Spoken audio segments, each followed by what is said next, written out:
ಶ್ರೀ ಗುರುಭ್ಯೋ ನಮಃ. ಹರಿ ಓಂ. ಪ್ರಾಣಾದೇರೀಶಿತಾರಂ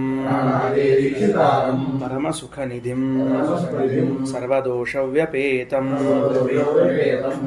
ಸರ್ವಾಂತಸ್ಥಂ ಸುಪೂರ್ಣಂ ಪ್ರಕೃತಿಪತಿಮಜಂ ಸರ್ವಬಾಹ್ಯಂ ಸುನಿತ್ಯಂ ಸರ್ವಜ್ಞಂ ಸರ್ವಶಕ್ತಿಂ ಸುರಮುನಿಮನುಜಾತೈಃ ಸದಾ ಸೇವ್ಯಮಾನಂ ವಿಷ್ಣುಂ ವಂದೇ ಸದಾಹಂ ಸಕಲ ಜಗದನಾದ್ಯಂತ ಮಾನಂದದಂ ತಂ. ಸರಿ, ಏನಾಯಿತು? ಸಪ್ತಾನದ ವಿಚಾರ ಪ್ರಾರಂಭ ಆಗ್ಯದ.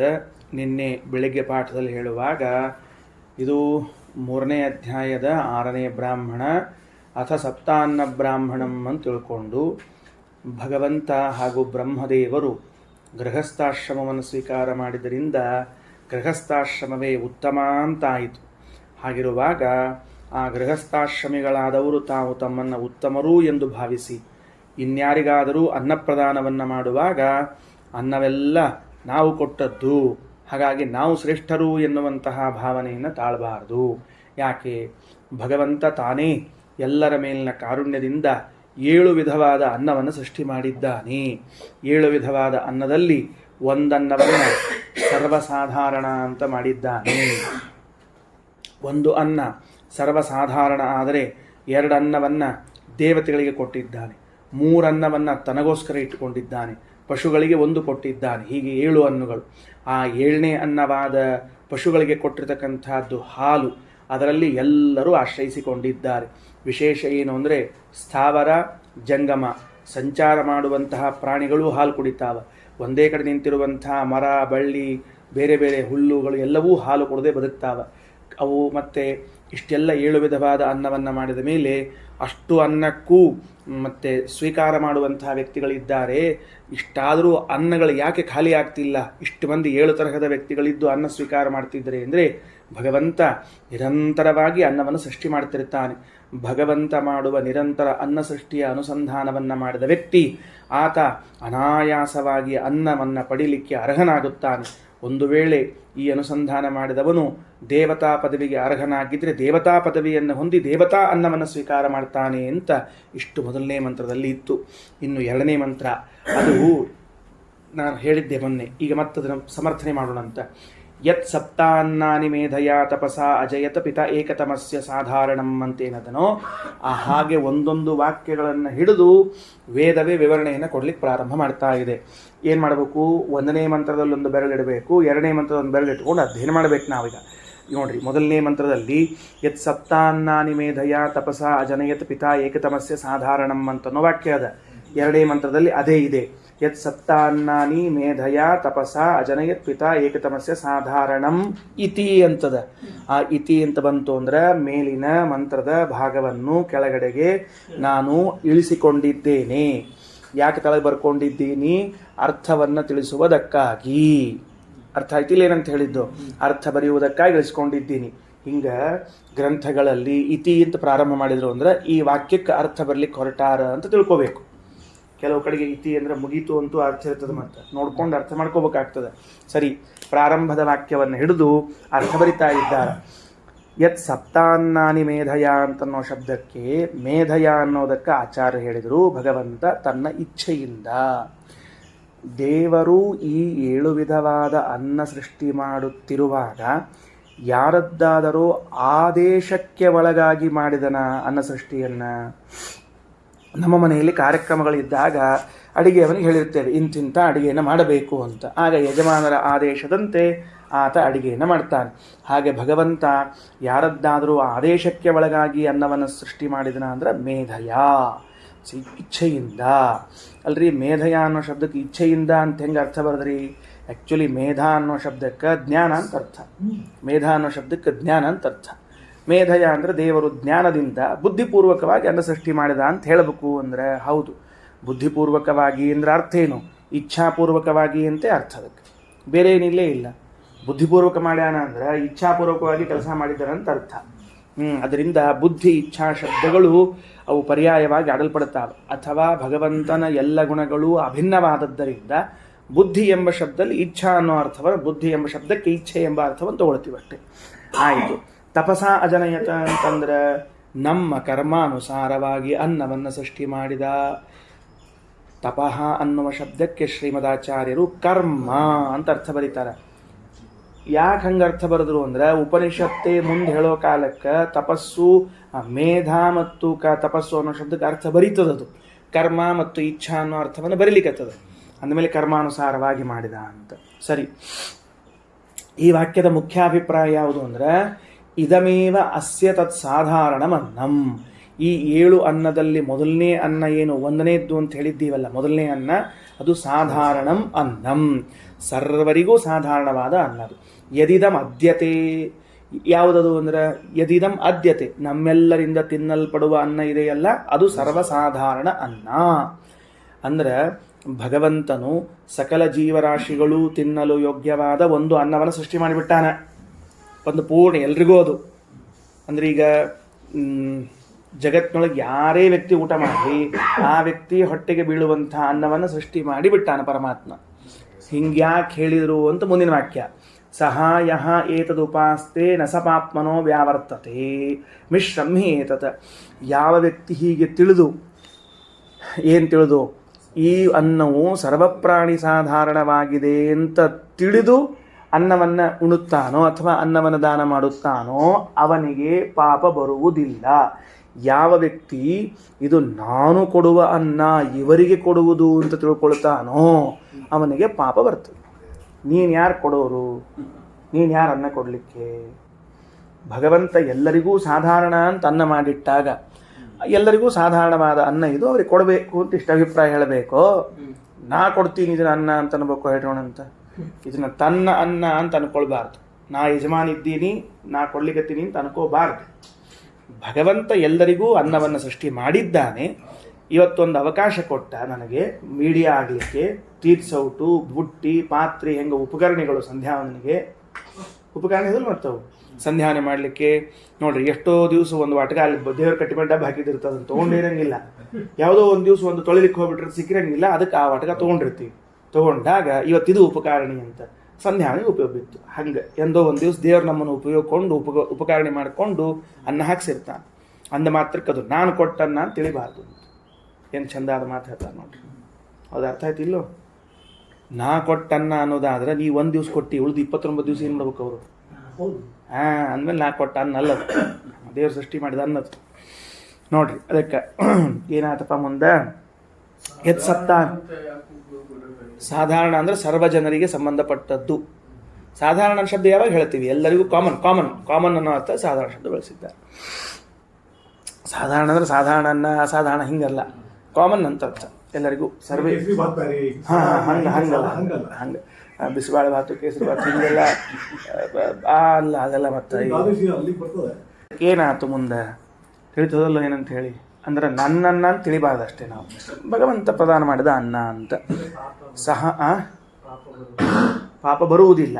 ಅಂದ್ರೆ ಇದು ದೇವರು ಎಲ್ಲರಿಗೂ ನಿರ್ಮಾಣ ಮಾಡಿದ ಅನ್ನವನ್ನು ಅವ್ರಿಗೆ ಕೊಡ್ತಿದ್ದೇವೆ ಅಷ್ಟೇ. ನಾವು ದೇವರೇ ಅವ್ರಿಗೆ ಕೊಟ್ಟಾಗ ನಮ್ಮನ್ನು ಮಾಧ್ಯಮ ಮಾಡ್ಕೊಂಡಾನಂತ. ನಾ ಅನ್ನ ಕೊಡ್ತೀನಿ ಅಂತ ಅಂದುಬಿಟ್ರೆ ಅವಾಗ ಪಾಪ ಬರ್ತದೆ. ಸರಿ, ಹಂಗೆ ನೋಡ್ರಿ ಶಬ್ದ. ಸಹಾಯ ಏತದು ಉಪಾಸ್ತೆ ನ ಸ ಪಾಪ್ಮನೋ ವ್ಯಾವರ್ತತೆ. ಅವ ಪಾಪದಿಂದ ಬಿಡಿಸಲ್ಪಡ್ತಾನ. ಒಂದು ವೇಳೆ ಇದನ್ನ ನ ಉಪಾಸ್ತೆ ಅಂತ ಇಟ್ಕೊಳ್ರಿ. ಅವಾಗ ಸಹಾಯ ಏತತ ನ ಉಪಾಸ್ತೆ, ಯಾರು ಹಿಂಗೆ ಚಿಂತನ ಮಾಡಂಗಿಲ್ಲ. ಹೆಂಗೆ ಚಿಂತನ ಮಾಡಂಗಿಲ್ಲ? ಇದು ದೇವರು ನೀಡಿದ ಅನ್ನ, ನಂದಲ್ಲ, ಅವನೇ ಕೊಟ್ಟದ್ದು ಅಂತ ಅನ್ಕೊಳ್ಳಾರ್ದ ಯಾರ ಊಟಕ್ಕೆ ಹಾಕಿದ್ರೆ ಇನ್ನೊಬ್ಬರಿಗೆ ಅನ್ನ ಕೊಟ್ಟೆ ಅಂತ ಅನ್ಕೊಂಡ್ರೆ ಆಗ ಪಾಪ ಅವನನ್ನು ಬಿಡಂಗಿಲ್ಲ. ಪರ್ಮನೆಂಟ್ ಪಾಪ ಅಂಟ್ಕೋತದ. ಅಕ್ಷಯ ಪಾಪ ಅಂತ ಹೇಳ್ಯಾರ. ಪಾಪ ನಮ್ಮ ಪಾಪನ ಹೆಸರು ಅಕ್ಷಯ. ಅದಕ್ಕೆ ಅಕ್ಷಯವಾದ ಪಾಪ ಬರುತ್ತದೆ. ನೋಡ್ರಿ ಎಷ್ಟು ಸೂಕ್ಷ್ಮದ ಅಂದ್ರೆ, ಈ ಸಪ್ತಾನ್ನ ಬ್ರಾಹ್ಮಣ ಅನ್ನದ ಮೇಲೆ ಅಧಿಕಾರ ಜಮಾಯಿಸಬೇಡ, ನಿಂದಲ್ಲ ಅಂತ ಸ್ಪಷ್ಟವಾಗಿ ತಿಳಿಸಿಕೊಡ್ತಾ ಇದೆ. ಓಕೆ, ರೈಟ್, ಮುಂದೆ ಹೊಂಡ್ಬರ್ರಿ. ಇಷ್ಟು ಅರ್ಥ ಆಗಿದಿಲ್ಲೋ? ಇನ್ನೊಂದ್ಸಲ ವಾಕ್ಯ ಹೊಣ್ಕೊಂಡ್ಬಿಡ್ರಿ. ಯತ್ ಸಪ್ತಾನ್ನಾನಿ ಮೇಧಯ ತಪಸ ಅಜನಯತ ಪಿತಾ ಇತಿ. ಈ ವಾಕ್ಯ ಇದೆಯಲ್ಲ, ಇದರಲ್ಲಿ ಮೇಧಯಾತಃ ಏಕಮಸ್ಯ ಸಾಧಾರಣಂ ಇತಿ ಇದಮೇವ ಅಸ್ಯ ಸಾಧಯತ್ ಸಾಧಾರಣಮ ತತ್ ಸಾಧಾರಣಮನ್ನಂ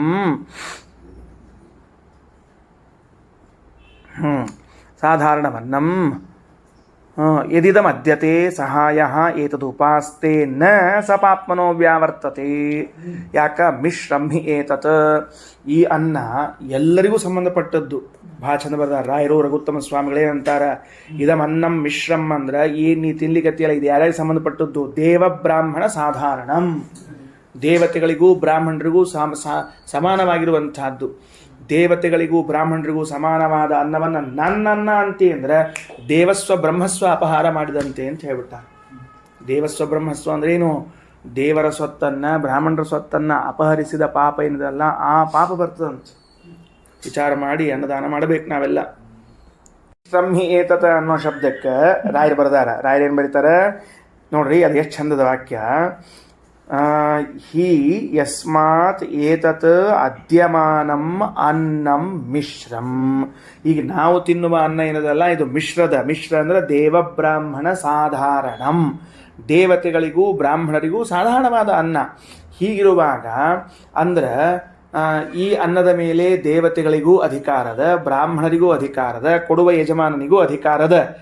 ಕೊಡುವ ಯಜಮಾನಿಗೆ ಅಧಿಕಾರ ಇದ್ದ ಮಾತ್ರಕ್ಕೆ ಇದು ನನ್ನನ್ನ ಅಂತ ಅನ್ನೋ ಹಂಗಿಲ್ಲ, ನನ್ನನ್ನ ಅನ್ನೋ ಹಂಗಿಲ್ಲ. ಯಾಕಂದ್ರೆ ಅವರಿಬ್ರು ಅಧಿಕಾರಿಗಳೇ ಇದ್ದಾರಲ್ಲಿ. ನಿಮಗೆ ಅಧಿಕಾರ ಇದ್ದದ್ದನ್ನೇ ನಿಮಗೆ ಪ್ರದಾನ ಮಾಡ್ಲಿಕ್ಕೆ ಅಂತ ಅನ್ಬೇಕೆ ಹೊರತಾಗಿ ನನ್ನನ್ನ ಅಂತ ಹೇಳಬಾರ್ದು.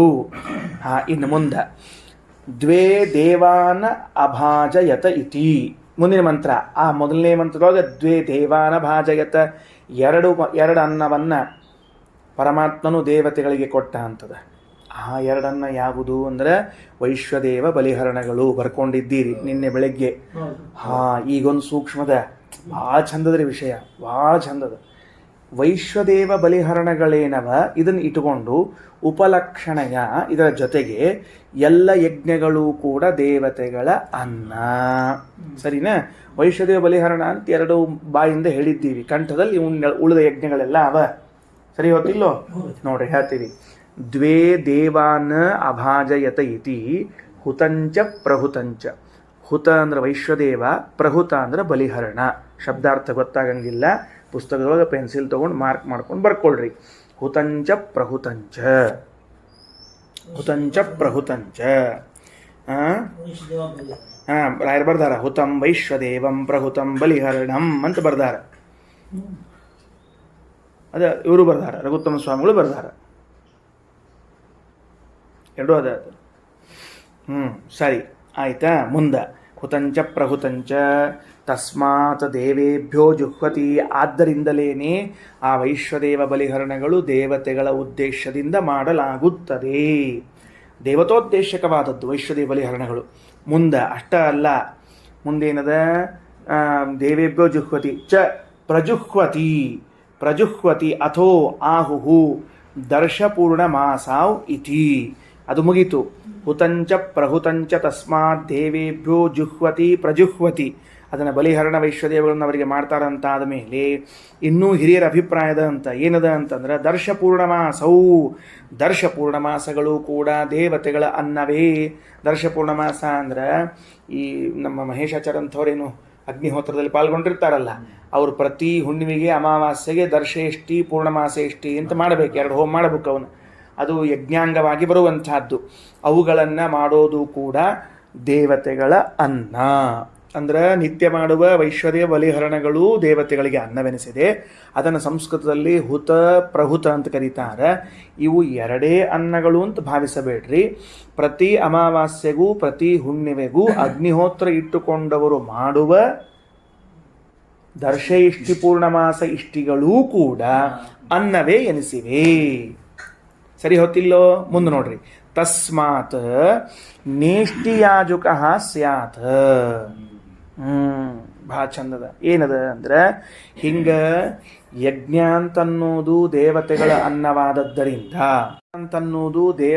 ಅನ್ನವಾದದ್ದರಿಂದ ಒಂದೊಮ್ಮೆ ಯಜ್ಞ ಮಾಡುವಾಗ ನಾನು ಫಲಾಪೇಕ್ಷೆಯಿಂದ ಯಜ್ಞ ಮಾಡಿದರೆ ಏನಾಗ್ತದ ಅಂತಂದ್ರೆ ಅವರ ಅನ್ನವನ್ನ ಅವ್ರಿಗೆ ಕೊಡ್ಲಿಕತ್ತೀನಿ, ಅವರ ಅನ್ನದು ಅವ್ರಿಗೆ ಕೊಡ್ಲಿಕತ್ತೀನಿ.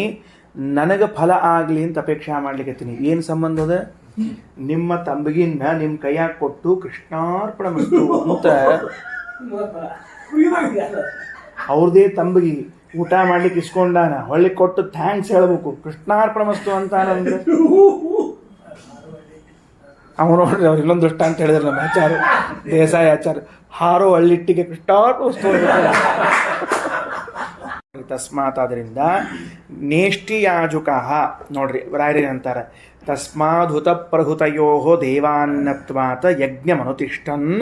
ಅದು ದೇವತೆಗಳ ಅನ್ನವೇ ಆದದ್ದರಿಂದ ಪುಮಾನ್ ಈ ಅಧಿಕಾರಿಯಾದವನು ನೇಷ್ಟಿಯಾಜುಕ ಸ್ಯಾತ್ ಫಲೇಚ್ಛೆಯ ಯಜ್ಞಕಾರಿ ನ ಭವೇತ್. ಫಲಾಪೇಕ್ಷೆಯಿಂದ ಕರ್ಮವನ್ನು ಮಾಡಬಾರ್ದು.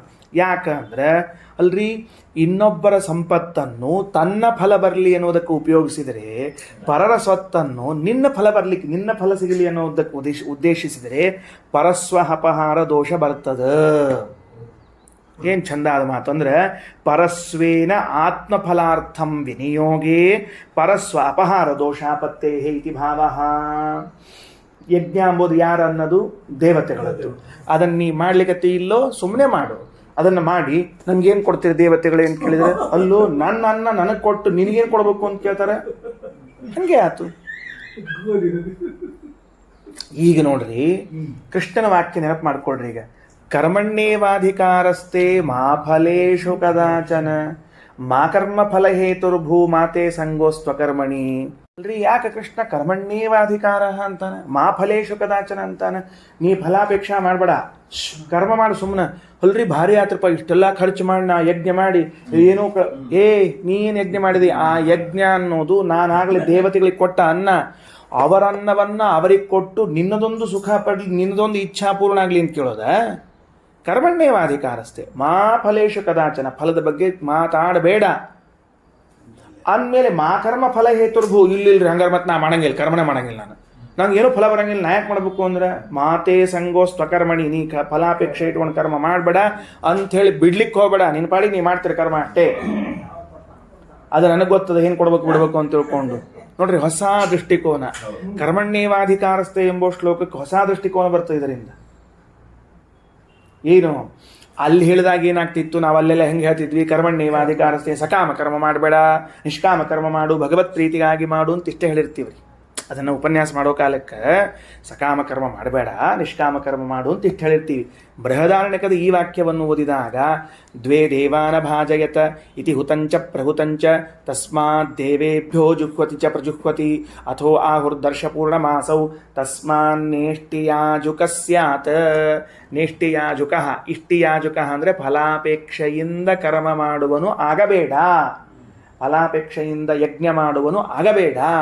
ಯಾಕಾಗಬಾರ್ದು ಅಂದ್ರೆ ಯಜ್ಞ ಎನ್ನುವುದು ದೇವತೆಗಳ ಅನ್ನವೇ ಆಗಿದೆ, ಅವರ ಸಂಪತ್ತಾಗಿದೆ. ಅವರ ಸಂಪತ್ತನ್ನು ನೀನು ನಿನ್ನ ಸ್ವಾರ್ಥಕ್ಕಾಗಿ ಉಪಯೋಗಿಸಿಕೊಂಡ್ರೆ ಪರಸ್ವ ಅಪಹಾರ ದೋಷ ಬರ್ತದೆ, ಪರಸ್ವ ಅಪಹಾರ ದೋಷ ಬರ್ತದೆ. ಅವರ ಸಂಪತ್ತು ಅದನ್ನು ಅವರಿಗೆ ಕೊಡುವಾಗ ನಿನ್ನ ಸುಖ ಆಗಲಿ ಅಂತ ತಿಳ್ಕೊಂಡು, ನಿನ್ನ ಇಚ್ಛೆ ಪೂರ್ಣ ಆಗಲಿ, ನಿನ್ನ ಮನೋರಥಗಳು ಪೂರ್ಣ ಆಗಲಿ ಅಂತ ಯಾಕಂತೀಪ ನೀನು ಅನ್ಬೇಡ. ನಿಂದು ಅಲ್ವೇ ಅಲ್ಲ ಅದು. ಆದ್ದರಿಂದ ಆ ಕೆಲಸವನ್ನ ಮಾಡಬೇಡ ಅಂತ ತಿಳಿದುಕೊಂಡು ಹೇಳ್ತಾರೆ. ಪಶುಭ್ಯ ಏಕಂ ಪ್ರಾಯಚ್ಛದಿತಿ, ಮೇಲೆ ಮಂತ್ರಗಳಲ್ಲಿ ಪಶುಗಳಿಗೆ ಒಂದು ಕೊಟ್ಟಿತು ಅಂತ ಹೇಳಿದೆ. ಯಾವುದದು? ತತ್ ಪಯಃ. ಪಶುಗಳಿಗೆ ಕೊಟ್ಟದ್ದು ಅಂತಿದೆಯಲ್ಲ, ತತ್ ಪಯಃ. ಅದು ಯಾವುದು ಅಂದರೆ ಅದು ಪಯಃ.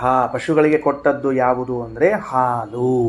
ಅಷ್ಟೇ ಅಲ್ಲ, ಅದು ಹಾಲು ಅನ್ನೋದು ಎಲ್ಲರಿಗೂ ಸಾಧಾರಣ ಅಂತಲೂ ತಿಳಿಸ್ಬೇಕಲ್ಲ. ಹೆಂಗೆ ತಿಳಿಸ್ತೀರಿ ಅಂದರೆ ತತ್ ಪಯಃ ಪಯಃ ಹಿ ಏವ ಅಗ್ರೆ ಮನುಷ್ಯಾಶ್ಚ ಪಶವಶ್ಚ ಉಪಜೀವಂತಿ. ಆದ್ದರಿಂದ ಇದು ಹಾಲನ್ನೇ ಶಿಶುಗಳಾಗಲಿ ಪ್ರಾಣಿಗಳ ಮಕ್ಕಳಾಗಲಿ ಅದನ್ನೇ ಮೊದಲು ಆಶ್ರಯಿಸಿಕೊಳ್ಳುತ್ತಾರೆ. ಗೊತ್ತಾಯ್ತಾ ಹೇಳಿದ್ದೇನಂತ? ಈಗೇನು ಮಾಡಿದರು, ಹಾಲು ಅಂತನ್ನೋದನ್ನು ಒಂದನ್ನು ಪ್ರಾಣಿಗಳಿಗೆ ಕೊಟ್ಟರು ಅಂತದ. ಪ್ರಾಣಿಗಳು ಅಂದರೆ ಕೇವಲ ಪ್ರಾಣಿಗಳಲ್ಲ, ಪ್ರಾಣಿಗಳು ಮನುಷ್ಯರು ಎರಡೂ ಕೂಡ ಏನಾಗಿದೆ, ಶಿಶುಗಳು ಬಾಲ್ಯದಲ್ಲಿದ್ದಾಗ ಹಾಲಿನಿಂದಲೇ ಉಪಜೀವಿಸಿಕೊಳ್ಳುತ್ತೇವೆ, ನಾವಾಗಲಿ ಪ್ರಾಣಿಗಳಾಗಲಿ. ಅದು ಹೆಂಗೆ ಒಪ್ಪಬೇಕು ನಾವು? ಪ್ರಾಣಿಗಳು ನೀವು ಇಬ್ಬರು ಹೆಂಗ ಅಂತ ಕೇಳಿದ್ರೆ ಅದಕ್ಕೆ ಉದಾಹರಣೆ ಕೊಡ್ತಾರೆ. ಏನಂತಾರೆ? ಅಗ್ರೇ ಮನುಷ್ಯಾಶ್ಚ ಪಶವಶ್ಚ ಉಪಜೀವಂತಿ ತಸ್ಮಾತ್ ಕುಮಾರಂ ಜಾತಂ ಹುಟ್ಟಿದ ಕೂಸಿಗೆ ಘೃತಂ ವೈವ ಅಗ್ರೇ ಪ್ರತಿಲೇಖಯಂತಿ ಸ್ತನಂ ವಾ ಅನುಧಾಪಯಂತಿ. ಮೊದಲಿಗೆ ಕೂಸು ಹುಟ್ಟಿದ ಕೂಡಲೇ ಅದಕ್ಕೆ ತುಪ್ಪ ಅಥವಾ ಬೆಣ್ಣೆ ತಿನ್ನಿಸ್ತಾರೆ. ಫಸ್ಟ್ ತುಪ್ಪ ಅಥವಾ ಬೆಣ್ಣೆ ತಿನ್ನಿಸಿ ಆಮೇಲೆ ತಾಯಿ ಹಾಲು ಕೊಟ್ಟು ಮುಂದೆ ಹಾಲು ಕುಡಿಯೋದು. ತಾಯಿ ಹಾಲು ಕುಡಿತದ, ಆಕಳ ಹಾಲು ಕುಡಿತದ, ಎಲ್ಲ ಹಾಲು ಕುಡಿತದ ಕೂಸು. ಆಮೇಲೆ ಇದರಿಂದ ಏನು ತಿಳಿದು ಬರ್ತದೆ ನಮಗೆ ಅಂದರೆ ಮನುಷ್ಯ ಶಿಶುಗಳು ಕೂಡ ಹಾಲಿನ ಮೇಲೆ ಬದುಕಿದ್ದಾರೆ.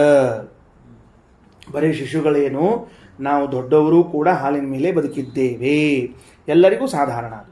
ಶಿಶುಗಳದ್ದು ಯಾಕೆ ಹೇಳಿದ್ರು ಅಂದರೆ ಪ್ರಥಮವಾಗಿ ಜನಿಸಿದ ಶಿಶುವಿಗೂ ಕೂಡ ಹಾಲಿನ ಪದಾರ್ಥವನ್ನೇ ಬಾಯಿಗೆ ಅಂಟಿಸಿ ಮುಂದೆ ತಾಯಿ ಹಾಲು ಕುಡಿಸೋದು ಅಂದಮೇಲೆ ಅದರ ಮೇಲೆ ನಾವೆಷ್ಟು ಡಿಪೆಂಡ್ ಆಗಿದ್ದೀವಿ ಅಂತ ತಿಳಿಸ್ಲಿಕ್ಕತ್ತಾರೆ. ಅದಕ್ಕೆ ಶಾಸ್ತ್ರ ಏನಿತ್ತು ಮೊದಲಿಗೆ ಅಂದರೆ ಹುಟ್ಟಿದ ಕೂಸಿಗೆ ತುಪ್ಪ ಅಥವಾ ಬೆಣ್ಣೆ ಮೊದಲು ತಿನ್ನಿಸ್ಬೇಕು. ಫಸ್ಟ್ ತುಟಿಗೆ ಏನು ಹಚ್ಚಬೇಕು, ಅದಕ್ಕೆ ನಾಲಿಗೆ ಏನು ಹಚ್ಚಬೇಕು, ಹಾಲು ಇದು ಬೆಣ್ಣೆ ಅಥವಾ ತುಪ್ಪ. ಆಮೇಲೆ ಮುಂದೆ ಜೇನುತುಪ್ಪನೂ ಹಚ್ತಾರೆ. ಈಗ ತುಪ್ಪ ಬೆಣ್ಣೆ ಜೇನುತುಪ್ಪ ಮೂರದ ಯಾವುದೋ ಒಂದು ಹಚ್ಚಬೇಕು, ಆಮೇಲೆ ಹಾಲು ಕುಡಿಸ್ಬೇಕು, ತಾಯಿ ಹಾಲು ಕುಡಿಸ್ಬೇಕು ಒಂದು ನಿಯಮದ. ಅದಕ್ಕೆ ಹಂಗೆ ಮಾಡ್ತಾರೆ. ಅಷ್ಟೇ ಅಲ್ಲ, ನೋಡ್ರಿ, ಅಗ್ರೇ ಪ್ರತಿಲೇಖಯಂತಿ ಅಂದರೆ ಲೇಪಿಸುತ್ತಾರೆ ಅಂತ ಅರ್ಥ. ತುಪ್ಪವನ್ನು ಲೇಪಿಸುತ್ತಾರೆ. ಸ್ತನಂಬ ಅನುಧಾಪಯಂತಿ, ತಾಯಿ ಹಾಲನ್ನಾದರೂ ಕುಡಿಸ್ತಾರೆ. ಅಥ ವತ್ಸಂಜಾತಂ ಆಹುಹು ಅತೃಣಾದ ಇತಿ. ಇನ್ನು ಆ ಪಶು ಇರ್ತದಲ್ಲ, ಪಶುಗಳು ಅವುಗಳು ಹುಟ್ಟಿದ ಕೂಡಲೇ ಕೇಳ್ತಾರಂತ, ಹುಲ್ ತಿಂತೇನಿದು ಕೇಳ್ತಾರೆ ಯಾರು, ಇನ್ನೂ ಹುಲ್ ತಿನ್ನಂಗಿಲ್ರಿ ಇದು ಅಂತಾರೆ. ಆ ವಾಕ್ಯ ಯಾಕೆ ಬಂತು ಅಂತಂದ್ರೆ ಅದು ತಾಯಿ ಹಾಲು ಕುಡ್ಕೊಂಡು ಬದುಕ್ತದೆ ಇನ್ನೂ. ನೋಡ್ರಿ ಎಷ್ಟು ಚಂದ ಪ್ರಯೋಗ ಅದು. ಅತೃಣಾದ ಇತಿ ಶಬ್ದ ಹೆಂಗದ ಅದು, ವತ್ಸಂ ಜಾತಂ ಆಹುಹು ಅತೃಣಾದ ಇತಿ. ಹುಲ್ ತಿನ್ನೋ ಪ್ರಾಣಿ ಅಲ್ಲಿದು ಅಂದ್ರು. ಹುಲ್ ತಿನ್ನಂಗಿಲ್ಲ ಅಂದ್ರೆ ಇನ್ನೂ ಹುಲ್ ತಿನ್ನೋ ಸಮರ್ಥ ಆಗಿಲ್ಲ, ತಾಯಿ ಹಾಲು ಕುಡ್ಕೊಂಡ ಬದುಕ್ತದ. ಇಷ್ಟರ್ಥ ಸರಿನಾ. ಪಶುಭ್ಯ ಏಕಂ ಪ್ರಾಯಚ್ಛತ ಇತಿ. ಮೇಲಿನ ಮಂತ್ರದಲ್ಲಿ ಪಶುಗಳಿಗೆ ಒಂದು ಕೊಟ್ರು ಅಂತದ ಅಲ್ಲ. ಅದಕ್ಕೆ ಫಸ್ಟ್ ಮೇಲಿನ ಮಂತ್ರ ಒಂಚೂರು ತಗೊಳ್ರಿ. ಫಸ್ಟ್ ಹೋಗ್ರಿ. ಯತ್ ಸಪ್ತಾನ್ನಾನಿ ಮೇಧಯಾ ತಪಸಾ ಜನಯತ ಪಿತಾ ಏಕಮಸ್ಯ ಸಾಧಾರಣಂ ಮುಗಿತು. ದ್ವೇ ದೇವಾನ ಭಾಜಯತ ಮುಗಿತು. ತ್ರೀಣಿ ಆತ್ಮನಿ ಅಕುರುತ ಅಂತದ ನೋಡ್ರಿ. ಆ ವಾಕ್ಯವನ್ನು ಜಂಪ್ ಮಾಡಿಬಿಟ್ರು. ಅದಕ್ಕೆ ಅರ್ಥ ಬರೀಲಿಲ್ಲ. ಪಶುಭ್ಯ ಏಕಂ ಪ್ರಾಯಚ್ಛತ ತಸ್ಮಿನ್ ಸರ್ವಂ ಪ್ರತಿಷ್ಠಿತ ಅನ್ನೋದಕ್ಕೆ ಬಂದ್ಬಿಟ್ರು ಅಲ್ರಿ. ಮತ್ತು ಆ ತ್ರೀಣಿ ಆತ್ಮನಿ ಅಕುರುತ, ಪರಮಾತ್ಮನು 3 ಅನ್ನಗಳನ್ನು ತನಗೋಸ್ಕರ ಮಾಡಿಕೊಂಡ ಅಂತ ಹೇಳಿದ್ರಲ್ಲ, ಮಾತು, ಮನಸ್ಸು, ಪ್ರಾಣ. ಅದನ್ನು ಹೇಳಲೇ ಇಲ್ಲಿ ನೀವು ಅಂದರೆ ಅದು ಭಾಳ ವಿಸ್ತಾರವಾಗಿ ಹೇಳಬೇಕಾಗ್ಯದಾದ್ದರಿಂದ ಮುಂದಿಟ್ಟುಕೊಂಡು ಸಣ್ಣ ಸಣ್ಣ ಹೇಳೋವು ಯಾವ ಅವನು ಮೊದಲು ಹೇಳಿದ್ದೇವೆ. ಅದಕ್ಕೆ ಯಾರು ರಾಯರು ಪ್ರಾಯ ಅಥವಾ ರಘುತ್ತಮ ಸ್ವಾಮಿಗಳು ಸೂಚೀಕಟಾಹನ್ಯಾಯ ಅಂತ ಕರೀತಾರೆ. ಸೂಚೀಕಟಾಹನ್ಯಾಯ ಅಂತಂದರೆ ಏನು ಅಂದರೆ ಒಬ್ಬ ಕಬ್ಬಣದ ಕೆಲಸ ಮಾಡೋ ಇದ್ನಂತ. ಅವನ ಕಡೆಗೆ ಒಬ್ಬ ಬಂದು ನಂಗೆ ಸೂಜಿ ಮಾಡಿಕೊಡು ಅಂತ ಒಬ್ಬ ಹೇಳಿದ್ನಂತ. ಇನ್ನೊಬ್ಬವ ನಂಗೆ ದೊಡ್ಡ ಹಂಡೆ ಮಾಡಿಕೊಡು ಅಂತ ಹೇಳಿದ್ನಂತ. ಹಂಡೆ ಮಾಡಿಕೊಡು ಅಂತ ಹೇಳವ ಮೊದಲು ಬಂದು ಹೇಳಿದ್ದ, ಸೂಜಿ ಮಾಡಿಕೊಡು ಅಂತ ಹೇಳಿದವ ಆಮೇಲೆ ಹೇಳಿದ್ದ. ಈಗ ಏನು ಮಾಡ್ಬೇಕಮ್ಮ, ಫಸ್ಟ್ ಹಂಡೆ ಮಾಡಬೇಕು ಸೂಜಿ ಮಾಡಬೇಕು? ವಿವೇಕ ಆದವ ಏನು ಮಾಡ್ತಾನೆ, ಸೂಜಿ ಮೊದಲು ಮಾಡ್ತಾನೆ. ಯಾಕಂದ್ರೆ ಸೂಜಿ ಸಣ್ಣ ಕೆಲಸ, ಅದು ಲಘು ಮುಗೀತದೆ. ಅದಕ್ಕೆ ಸೂಚಿ ಸಣ್ಣ ಕೆಲಸ ಆದ್ರಿಂದ ಅದನ್ನು ಮೊದಲು ಮಾಡಿ ಕಟಾಹವನ್ನು ಆಮೇಲೆ ಮಾಡ್ತಾನೆ. ಹೆಂಗೋ ಹಂಗೆ ಈ ತ್ರೀಣ್ಯಾತ್ಮನೆ ಅಕುರುತ ಎಂಬುದು ಕಟಾಹ ಇದ್ದಂಗೆ, ಅದು ಸ್ವಲ್ಪ ದೊಡ್ಡ ವಿಷಯ ಇದೆ. ಅದಕ್ಕೆ ಅದನ್ನು ಆಮೇಲೆ ಇಟ್ಕೊಂಡು ಸೂಜಿ ಹೆಂಗೆ ಸಣ್ಣ ಸಣ್ಣ ಇದ್ದುದನ್ನೆಲ್ಲ ಏನು ಮಾಡ್ಯಾರ ಮೊದಲು ಹೇಳ್ಯಾರ. ಸೂಚಿ ಕಟಾಹನ್ಯಾಯದಂತೆ ಅಂತ ತಿಳ್ಕೊಳ್ರಿ, ಬರ್ಕೊಂಡು ಇಟ್ಕೊಳ್ರಿ. ಸೂಚಿ ಕಟಾಹನ್ಯಾಯ ಅಂತ ತಿಳ್ಕೊಂಡು ಹೇಳಿ. ಸೂಚಿ ಕಟಾಹನ್ಯಾಯ ಅಂದರೆ ದೇಸಾಯರ ಏನು ಅರ್ಥ ಅದಕ್ಕೆ? ಸೂಜಿ ಸಣ್ಣ ಪದಾರ್ಥ, ಅದ ಕಟಾಹ ಅಂದರೆ ದೊಡ್ಡದು, ಹಂಡೆ ಅದು ಆಮೇಲೆ ಮಾಡಬೇಕು, ಇದು ಮಾಡಬೇಕು, ಮೊದಲು ಮಾಡಬೇಕು ಅಂತ ಅರ್ಥ. ಅಂತೂ ಈ ಮಂತ್ರದಲ್ಲಿ ಏನು ಬಂತು? ಪಶುಭ್ಯೇಕಂ ಅಂತ. ತಸ್ಮಿನ್ ಸರ್ವಂ ಪ್ರತಿಷ್ಠಿತಂ ಯಚ್ಚ ಪ್ರಾಣೀತಿ ಯಚ್ಚ ನೀತೀತಿ. ನೋಡ್ರಿ, ಆ ಹಾಲಿನಲ್ಲಿಯೇನೇ ಇಡೀ ಜಗತ್ತು ಆಶ್ರಯಿಸಿಕೊಂಡಿದೆ ಅಂತೇನಂದ್ರಲ್ಲ, ಸ್ಥಾವರ ಜಂಗಮ ಎಲ್ಲ ಹೇಳಿ ವಿವರಣೆ ಅದು ಕೊಡ್ತದೆ.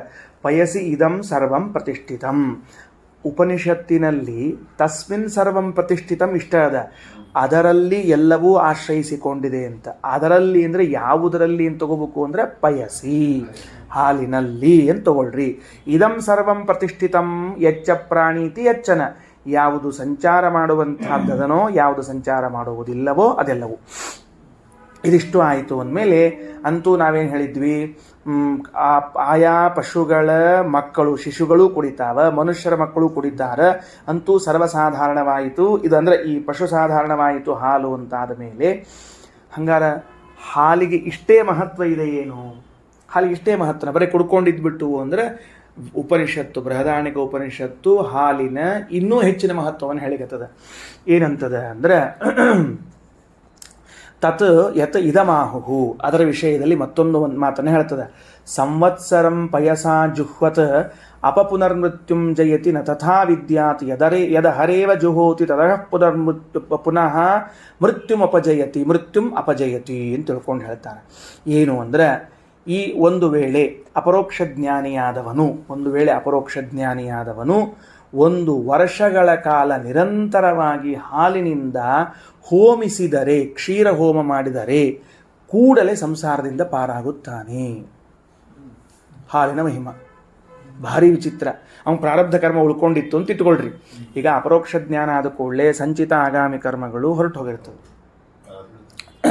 ವೇದವ್ಯಾಸದೇವರು ಸಿದ್ಧಾಂತ ಮಾಡಿದ ಪ್ರಕಾರ ಉತ್ತರ ಪೂರ್ವಾಘಯೋ ಅಶ್ಲೇಷ ವಿನಾಶೋ ತದ್ವ್ಯಪದೇಶಾತ್ ಅಂತ ಹೋಗಿರ್ತದೆ. ಹೋದ ಮೇಲೆ ಪ್ರಾರಬ್ಧ ಉಳ್ಕೊಂಡಿರ್ತದೆ.